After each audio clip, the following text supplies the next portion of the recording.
অবৈধ পথে ব্রিটেনে প্রবেশ করলেই পাঠিয়ে দেওয়া হবে রুয়ান্ডা।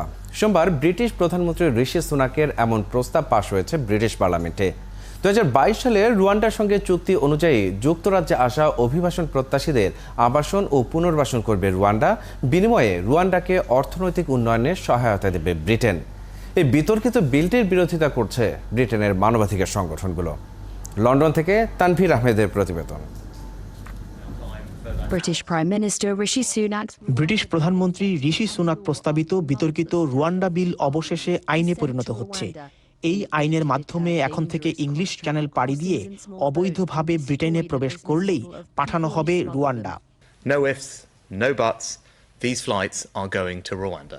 যুক্তরাজ্যে শরণার্থী প্রত্যাশী 29 বছর বয়সী আফগান নাগরিক আমিন ইতিমধ্যে রুয়ান্ডা যাওয়ার চিঠি পেয়েছেন। অবৈধ পথে গেল বছর তিনি ব্রিটেনে প্রবেশ করেছিলেন।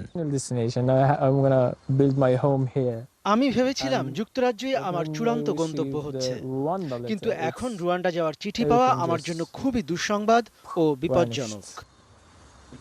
2 বছর আগে যুক্তরাজ্য সরকার 2টি ফ্লাইটের মাধ্যমে 130 জন শরণার্থীকে রুয়ান্ডা পাঠাতে চেয়েছিল। আর রুয়ান্ডা বিলটি যখন পাশ হলো, তখন ব্রিটেনের অভিবাসন কর্তৃপক্ষ বলছে গত 5 বছরে অবৈধ পথে ব্রিটেনে প্রবেশ করার শরণার্থী প্রত্যাশীর সংখ্যা প্রায় 40,000। বিপুল সংখ্যক এই শরণার্থীদের রুয়ান্ডা পাঠাতে হলে যুক্তরাজ্যকে প্রায় 3 শতাধিক ফ্লাইট পরিচালনা করতে হবে।